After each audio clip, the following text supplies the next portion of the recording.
ഇറാനുമായുള്ള രണ്ടാം ഘട്ട ചർച്ച പരാജയപ്പെടുകയാണ് എങ്കിൽ വെടിനിർത്തൽ കാലയളവ് നീട്ടിയേക്കില്ല എന്ന് അമേരിക്കൻ പ്രസിഡന്റ് ഡൊണാൾഡ് ട്രംപ്. മുൻ ധാരണയനുസരിച്ച് ഏപ്രിൽ 22-നാണ് വെടിനിർത്തൽ അവസാനിക്കുന്നത്. തിങ്കളാഴ്ച ഇസ്ലാമാബാദിൽ വെച്ച് തുടർ ചർച്ചകൾ നടക്കുമെന്ന അഭ്യൂഹങ്ങൾക്കിടെയാണ് ട്രംപിന്റെ പുതിയ പ്രഖ്യാപനം. Wednesday when the ceasefire ends, will you extend the ceasefire or will I don't know. Maybe not. Maybe I won't extend it. Okay. But the blockade is going to remain. But maybe I won't extend it. So you have a blockade, and unfortunately we'll have to start dropping bombs again. Thank you very much, everybody. Thank you. I think it's going to happen.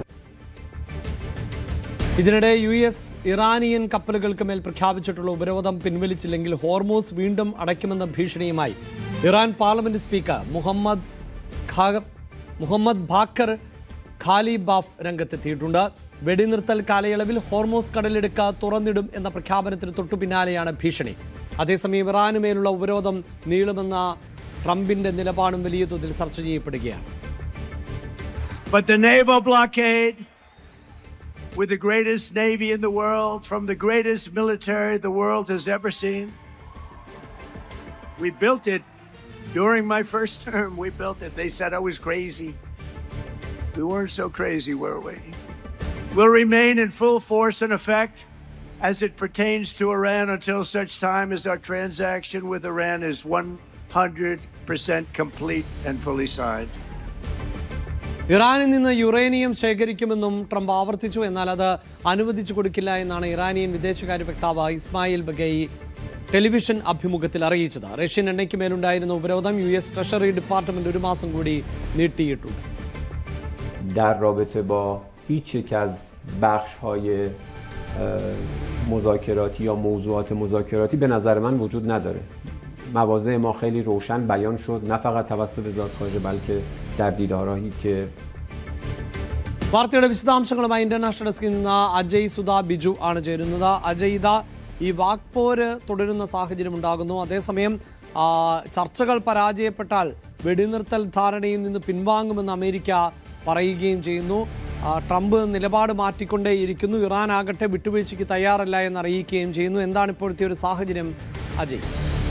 Abhilash, ഈ ഹോർമുസുമായി ബന്ധപ്പെട്ട് ചെറിയൊരു ആശ്വാസം കഴിഞ്ഞ ദിവസം ഉണ്ടായിരുന്നു. അതായത് Hormuz കടലിടുക്ക് പൂർണ്ണമായി തുറക്കുമെന്ന് ഇറാൻ പ്രഖ്യാപിക്കുന്നു. ഇത് US-ന്റെ പ്രഖ്യാപനം നടന്ന പിന്നീട് ഏതാനും മിനിറ്റുകൾക്കകം തന്നെ ഇറാന്റെ ഭാഗത്ത് നിന്ന് അതിൻ്റെ സ്ഥിരീകരണം വരുന്നുണ്ടായിരുന്നു. അപ്പോൾ ഇതിൻ്റെ ഭാഗമായി ക്രൂഡ് ഓയിൽ വില അത് വളരെയധികം കുറയുന്നു. ബ്രന്റ് ക്രൂഡ് ഓയിൽ വില $90 എത്തി. മാർച്ച് 10-ന് ശേഷം ഇത്ര കുറഞ്ഞ നിരക്കിൽ ക്രൂഡ് ഓയിലിൻ്റെ വില എത്തുന്നത് ഇത് ആദ്യമായിട്ടാണ്. പക്ഷേ ഇപ്പോൾ ഹോർമുസിൻ്റെ കാര്യത്തിൽ ചില കൺഫ്യൂഷൻസ് നിലനിൽക്കുന്നു എന്ന് വേണം നമുക്ക് മനസ്സിലാക്കാൻ. കാരണം ഇറാന്റെ പാർലമെന്റ് സ്പീക്കറായിട്ടുള്ള മുഹമ്മദ് ബാക്കർ ഖാലിബാഫ് ഇന്ന് വ്യക്തമാക്കിയിട്ടുള്ളത് അമേരിക്കൻ ഉപരോധം ഹോർമുസിൽ തുടരുകയാണെങ്കിൽ ഇറാൻ ഒരിക്കലും ഹോർമുസ് കടലിടുക്ക് തുറന്നു കൊടുക്കില്ല എന്നതാണ് MB ഖാലിബാഫ് നിലവിൽ നിലപാടെടുത്തിരിക്കുന്നത്. അതായത് അമേരിക്ക ഇപ്പോഴും ഹോർമുസ് കടലിടുക്കിൽ ഇറാനിയൻ കപ്പലുകളെ തടഞ്ഞുകൊണ്ടിരിക്കുകയാണ്. ഏപ്രിൽ 13 മുതലാണ് അമേരിക്കയുടെ ഈ ഉപരോധം ആരംഭിച്ചത്. അമേരിക്കൻ ഉപരോധം ആരംഭിച്ച ആ ഡേറ്റ് മുതൽ ഇതുവരെ ഏതാണ്ട് 21ഓളം ഇറാനിയൻ കപ്പലുകളെയാണ് തിരിച്ച് ഇറാന്റെ തീരത്തേക്ക് തന്നെ അമേരിക്ക മടക്കി അയച്ചത്. അപ്പോൾ ഈ ഉപരോധം തുടരുന്ന പശ്ചാത്തലത്തിൽ ഒരിക്കലും ഇറാൻ ഈ ഹോർമുസ് കടലിടുക്ക് തുറക്കില്ല എന്നാണ് ഇപ്പോൾ മുഹമ്മദ് ബാക്കർ ഖാലിബാഫ് നിലപാടെടുത്തിരിക്കുന്നത്. അതേസമയം ട്രംപിന്റെ നിലപാടും നിലവിൽ പുറത്തു വരുന്നുണ്ട്. ട്രംപ് ആവർത്തിച്ച് തന്നെ വ്യക്തമാക്കുന്നത് ഹോർമുസ് കടലിടുക്കിൽ അമേരിക്കയുടെ ഉപരോധം അത് ഒരിക്കലും അവസാനിപ്പിക്കില്ല. ഇറാനുമായി പൂർണ്ണമായി ഒരു കരാറിൽ എത്തിച്ചേരാൻ സാധിച്ചാൽ മാത്രമേ അമേരിക്ക ഈ ഉപരോധം അവസാനിപ്പിക്കൂ എന്നാണ് ട്രംപ് നിലവിൽ പറഞ്ഞിട്ടുള്ളത്. മാത്രമല്ല, അദ്ദേഹം പിന്നീട് US എയർഫോഴ്സിൽ വെച്ച് മാധ്യമങ്ങളെ കണ്ടപ്പോൾ മറ്റൊരു കാര്യം കൂടി ട്രംപ് സ്ഥിരീകരിച്ചിട്ടുണ്ട്. അതായത് മുൻ ധാരണ പ്രകാരം ഈ വരുന്ന ഏപ്രിൽ 22-നാണ് ഇറാനുമേൽ US പ്രഖ്യാപിച്ചിട്ടുള്ള വെടിനിർത്തൽ അവസാനിക്കുന്നത്. ഈ വെടിനിർത്തൽ കാലയളവിന് ശേഷം ഈ വെടിനിർത്തൽ ഈ സമയപരിധി അത് നീട്ടി നൽകിയേക്കില്ല എന്നുള്ളൊരു സൂചന കൂടി ട്രംപ് നൽകുന്നുണ്ട്.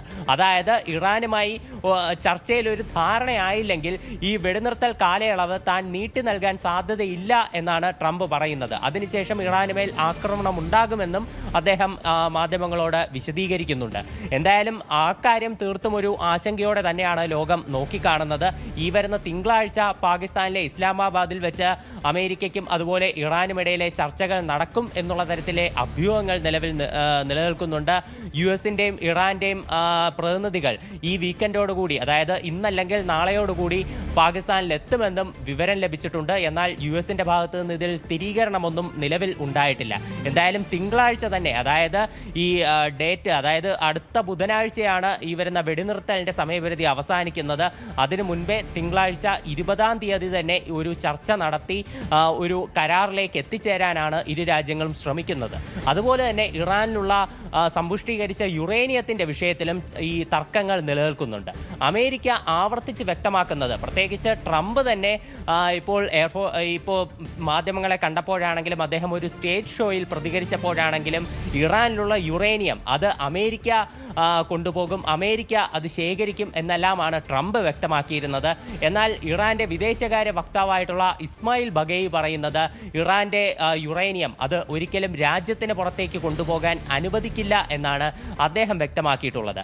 അതിനുശേഷം മാധ്യമങ്ങൾ ട്രംപിനോട് ഒരു ക്ലാരിഫിക്കേഷന് വേണ്ടി ഇതിനെ സംബന്ധിച്ച് ചോദിച്ചിരുന്നു. ഇറാന്റെ ഭാഗത്ത് നിന്ന് ഒരു സഹകരണം ഇപ്പോഴും ഉണ്ടാകുന്നില്ല എന്ന് ട്രംപിനോട് പറഞ്ഞു. അപ്പോൾ ട്രംപ് നിലവിൽ ഇക്കാര്യത്തിൽ പറയുന്നത് ഇറാൻ ഇത് സ്വമേധയാ തരാൻ തയ്യാറായില്ലെങ്കിൽ ഒരു ചർച്ച പരാജയപ്പെടുന്ന സാഹചര്യം കൂടി ഉണ്ടാവുകയാണെങ്കിൽ US ബലം പ്രയോഗിച്ച് തന്നെ ഈ ഒരു യുറേനിയം കൈക്കലാക്കും. യുറേനിയം ഇറാൻ അകത്ത് നിന്ന് ശേഖരിക്കാൻ തക്കവണ്ണം കഴിവുള്ള ഒരു മെഷീനറി ആണെങ്കിലും അതിന് തക്കവണ്ണമുള്ള ഉദ്യോഗസ്ഥരാണെങ്കിലും തങ്ങളുടെ പക്കലുണ്ട്. തങ്ങൾ B-2 ബോംബറുകൾ ഉപയോഗിച്ചുകൊണ്ട് തകർത്ത അവശിഷ്ടങ്ങളും അതുപോലെ തന്നെ യുറേനിയം പൂർണ്ണമായിട്ടും ഇറാനിൽ നിന്ന് നീക്കം ചെയ്യുമെന്നാണ് ട്രംപ് നിലവിൽ പറഞ്ഞിട്ടുള്ളത്. അപ്പോൾ ഈ യുറേനിയത്തിൻ്റെ കാര്യത്തിലാണെങ്കിലും ഹോർമുസിൻ്റെ കാര്യത്തിലാണെങ്കിലും US-ഉം ഇറാനും തമ്മിൽ ഇപ്പോഴും ഈ തർക്കങ്ങൾ നിലനിൽക്കുന്നുണ്ട്. അത് സംബന്ധിച്ച് ട്രംപും ഇറാനിയൻ നേതാക്കളും തമ്മിൽ വാഗ്വാദങ്ങൾ നടക്കുന്നുണ്ട്. ഇനി ഏറ്റവും കൂടുതൽ തലവേദനയുണ്ടാക്കുന്ന മറ്റൊരു വിഷയമുണ്ട്, ആണവ കരാർ സംബന്ധിച്ചുള്ള കാര്യം. അതിൽ ഇതുവരെയും തീരുമാനമായിട്ടില്ല എന്നൊരു വസ്തുത കൂടി നിലനിൽക്കുന്നുണ്ട്. തീർച്ചയായും അതിനിടെ ഒരുപക്ഷെ ഈ പ്രതീക്ഷ നൽകുന്ന തരത്തിലേക്ക് ഈ ഹോർമൂസ് തുറക്കുന്നു എന്നത് മറ്റു ലോകരാജ്യങ്ങളെ സംബന്ധിച്ചിടത്തോളം അവരുടെ ഇന്ധന ലഭ്യത വർദ്ധിക്കുന്ന സാഹചര്യമായിരുന്നല്ലോ സൃഷ്ടിക്കപ്പെട്ടത് അജയ്. ഒപ്പം ക്രൂഡ് ഓയിലിൻ്റെ വിലയിൽ കുറവുണ്ടായി എന്നതും ആശ്വാസകരമാകുന്നു. ഒരുപക്ഷെ ഇപ്പോഴത്തെ ഈ സാഹചര്യം മാറിയാൽ ഇതെല്ലാം വീണ്ടും പ്രതിസന്ധിയിലാകുന്നു എന്നുള്ളതാണല്ലോ. അപ്പോൾ ലോകരാജ്യങ്ങൾ ഇപ്പോഴും ഈ ചർച്ചകളിലേക്ക് തന്നെയല്ലേ ഉറ്റുനോക്കുന്നത്? തീർച്ചയായിട്ടും. ഇനി തിങ്കളാഴ്ച ഡേറ്റ് കൺഫേം ആയിട്ടില്ല. തിങ്കളാഴ്ച ഒരു ചർച്ച നടക്കുകയാണെങ്കിൽ തന്നെ അത് പൂർണ്ണ വിജയത്തിലേക്ക് എത്തിച്ചേരാൻ തന്നെയാണ് മിക്ക ആളുകളും ആഗ്രഹിക്കുന്നത്. പ്രത്യേകിച്ച് ട്രംപ് നിലവിലിപ്പോൾ ഒരു പുതിയ ട്രൂത്ത് സോഷ്യൽ പോസ്റ്റ് കൂടി ഇട്ടിരുന്നു. അതിൽ ട്രംപ് പറയുന്നത് ചൈനീസ് പ്രസിഡന്റ് ആയിട്ടുള്ള ഷീ ജിൻപിങ് അദ്ദേഹം ഹോർമുസ് കടലിടുക്ക് തുറന്നതിൽ വളരെയധികം സന്തുഷ്ടനാണ്. അദ്ദേഹം അക്കാര്യം എന്നെ അറിയിച്ചിരുന്നു. ചൈനയിൽ വെച്ച് ഞങ്ങൾ ഇരുവരും നടത്താനിരിക്കുന്ന കൂടിക്കാഴ്ച അത് വളരെ നിർണായകമാണ് എന്നെല്ലാം ട്രംപ് കുറിച്ചിരുന്നു. അപ്പോൾ ഇതിൽ ഷീ ജിൻപിങ്ങിന്റെ പ്രതികരണം അത് ട്രംപ് വളരെ സ്വാഗതാർഹം എന്ന് തന്നെയാണ് പറഞ്ഞിട്ടുള്ളത്. പല രാജ്യങ്ങളും ഇപ്പോൾ ഹോർമുസ് തുറന്നതിൽ നല്ല രീതിയിലുള്ള പ്രതികരണങ്ങളാണ് നടത്തുന്നത്. എല്ലാവരും പ്രതീക്ഷ പങ്കുവയ്ക്കുകയും ചെയ്യുന്നുണ്ട്. ഇന്ത്യയും ഇക്കാര്യത്തെ വളരെയധികം ഒരു ശുഭപ്രതീക്ഷയോടെ നോക്കിക്കാണുന്നുണ്ട്. ഹോർമുസ് കടലെടുക്ക് തുറക്കണം എന്ന് ഇന്ത്യ ആവർത്തിച്ച് തന്നെ അമേരിക്കയോടും ഇറാനോടും ആവശ്യപ്പെട്ടിരുന്നു. പല അന്താരാഷ്ട്ര വേദികളിലും ഇന്ത്യ ഇതേ നിലപാട് എടുത്തിരുന്നു. അപ്പോൾ തീർച്ചയായിട്ടും ഈ ഹോർമുസ് തുറന്നതും അതുപോലെ തന്നെ ഈ ക്രൂഡ് ഓയിലിൻ്റെ വില അത് താഴേക്ക് വന്നതും ഇപ്പോൾ നിലവിലെ ഒരു വില നോക്കുകയാണെങ്കിൽ $90.38 പെർ ബാരൽ എന്നുള്ള കണക്കിലാണ് എത്തിയിട്ടുള്ളത്. മാർച്ച് 10 ശേഷമുള്ള ഏറ്റവും താഴ്ന്ന നിരക്കാണിത്. പക്ഷേ ഇപ്പോൾ യുദ്ധം ആരംഭിച്ച ഈ ഫെബ്രുവരി 28 മുൻപേ ഉള്ള നിരക്കിലേക്ക് ഇതുവരെ പോയിട്ടില്ല. ഇപ്പോഴുള്ള ഒരു സ്ഥിതിഗതികൾ ഇപ്പോഴത്തേതുപോലെ ശാന്തമായി തന്നെ തുടരുകയാണെങ്കിൽ ഇത് വീണ്ടും താഴ്ന്നേക്കും എന്ന് തന്നെയാണ് എല്ലാവരും കരുതുന്നത്. പക്ഷേ ഒരു സംശയം ഇപ്പോഴും നിലനിൽക്കുന്നത് ഇറാന്റെ ഭാഗത്തു നിന്നുള്ള ഭീഷണി തന്നെയാണ്. അതായത് അമേരിക്കൻ ഉപരോധം തുടരുന്ന പശ്ചാത്തലത്തിൽ ഇറാൻ ഹോർമുസ് കടലിടുക്ക് പൂർണ്ണമായി അടയ്ക്കും എന്നാണ് ഇറാൻ പറഞ്ഞിട്ടുള്ളത്. അത് എല്ലാവരും ഒരു സംശയത്തോടെ നോക്കി നോക്കിക്കാണുന്ന കാര്യം കൂടിയാണ്. മാത്രമല്ല മറ്റ് ചില കണക്കുകൾ കൂടി ഇപ്പോൾ ഈ ഷിപ്പ് ട്രാക്കർ വെച്ച് പുറത്തു വരുന്നുണ്ട്. അതായത് ഹോർമുസ് കടലിടുക്ക് തുറന്നു എന്നുള്ള ഒരു പ്രസ്താവന പുറത്തു വന്നിട്ടും ഇപ്പോഴും അതുവഴിയുള്ള ഗതാഗതം അത് വേഗത്തിലായിട്ടില്ല. പഴയതുപോലെ മുമ്പൊക്കെ ആണെങ്കിൽ പെർ ഡേ 100 മുകളിൽ കപ്പലുകൾ മേഖലയിലൂടെ കടന്നു പോയിരുന്നു. ഇപ്പോൾ അത്ര എണ്ണം കപ്പലുകൾ മേഖലയിലൂടെ കടന്നു പോകുന്നതായിട്ട് നമുക്ക് അറിയാൻ സാധിച്ചിട്ടില്ല. ഇപ്പോൾ മറ്റൊരു വിവരം ലഭിക്കുന്നതെന്ന് പറഞ്ഞാൽ ഈ ഹോർമുസ് കടലിടുക്ക് വഴി ഒരു ക്രൂയിസ് കപ്പൽ കടന്നുപോയി എന്നുള്ള വിവരം ലഭിക്കുന്നുണ്ട്. ഈ ഉപരോധം തുടങ്ങിയതിന് ശേഷം ഇതുവരെയും ഹോർമുസ് കടലിടുക്ക് വഴി മറ്റ് ഈ യാത്രാ കപ്പലുകളൊന്നും കടന്നു പോയിട്ടില്ല. ഈ ചരക്ക് ഗതാഗതം മാത്രമാണ് മേഖലയിലൂടെ നടന്നിരുന്നത്. ഇപ്പോൾ ഒരു യാത്രാ കപ്പൽ, ഒരു ക്രൂയിസ് കപ്പൽ അതുവഴി കടന്നുപോയി എന്നുള്ള വിവരം കൂടി നമുക്ക് ലഭിക്കുന്നുണ്ട്. അതുപോലെ തന്നെ ഈ ഹോർമുസിൻ്റെ ഉപരോധം അത് ഈ ഇപ്പോൾ നിലവിൽ ഇറാൻ്റെ പ്രതിരോധ മന്ത്രാലയത്തിൻ്റെ ഭാഗത്തു നിന്നൊരു പ്രതികരണം കൂടി വരുന്നുണ്ട്. അതായത് ഈ ഹോർമുസ് വഴിയുള്ള ഗതാഗതം അതിൽ ചില നിയന്ത്രണങ്ങൾ ഇറാൻ ഇപ്പോഴും നിലനിർത്തുന്നതെന്ന് പറയുന്നത് അതുവഴി സൈനിക കപ്പലുകളെ കടന്നുപോകാൻ അനുവദിക്കില്ല എന്നുള്ളതാണ്. ആ ഒരു നിയന്ത്രണം ഇറാൻ ഇതുവരെ എടുത്ത് കളഞ്ഞിട്ടില്ല എന്ന് ഇറാൻ്റെ പ്രതിരോധ മന്ത്രാലയം വ്യക്തമാക്കുന്ന സാഹചര്യം കൂടിയുണ്ട്. അപ്പോൾ ഇത്തരം കാര്യങ്ങളാണ് ഹോർമുസിനെ സംബന്ധിച്ചുള്ളത്. ഇറാൻ ഔദ്യോഗികമായി തന്നെ അത് പൂർണ്ണമായി നിലവിൽ തുറന്നിട്ടുണ്ട്. അമേരിക്ക ഉപരോധം തുടർന്നാൽ അത് അടയ്ക്കുമോ എന്നുള്ള ആശങ്ക മാത്രമേ ഉള്ളൂ. അതേസമയം ഈ സൈനിക കപ്പലുകളെ കടന്നുപോകാൻ ഇപ്പോഴും അനുവദിക്കില്ല എന്ന് ഇറാൻ ആവർത്തിച്ച് തന്നെ വ്യക്തമാക്കുകയും ചെയ്യുന്നുണ്ട്. യെസ്, എന്തായാലും സമാധാനത്തിനുള്ള സാധ്യതകൾ വീണ്ടും അകലുകയാണ് എന്ന ആശങ്കയാണ് ഉള്ളത്. ഞങ്ങൾ വീണ്ടും ആക്രമണം നടത്താൻ നിർബന്ധിതരാകും എന്ന തരത്തിൽ ഉള്ള പ്രതികരണം ആണ് ഇപ്പോൾ ഡൊണാൾഡ് ട്രംപിൻ്റെ ഭാഗത്ത് നിന്ന് ഉണ്ടാകുന്നത്. അതോടൊപ്പം തന്നെ അമേരിക്കയുടെ ഭീഷണികളും എല്ലാം തള്ളിക്കളയുന്ന സമീപനം ഇറാനും തുടരുകയാണ്. അതിനിടെയാണ് ഈ ഹോർമുസ് കടലിടുക്ക് തുറന്നു എന്നത് ലോകരാജ്യങ്ങൾക്ക് വലിയ പ്രതീക്ഷ നൽകിയിരുന്നത്. അക്കാര്യത്തിലും ഇപ്പോൾ ആശങ്ക തുടരുകയാണ്.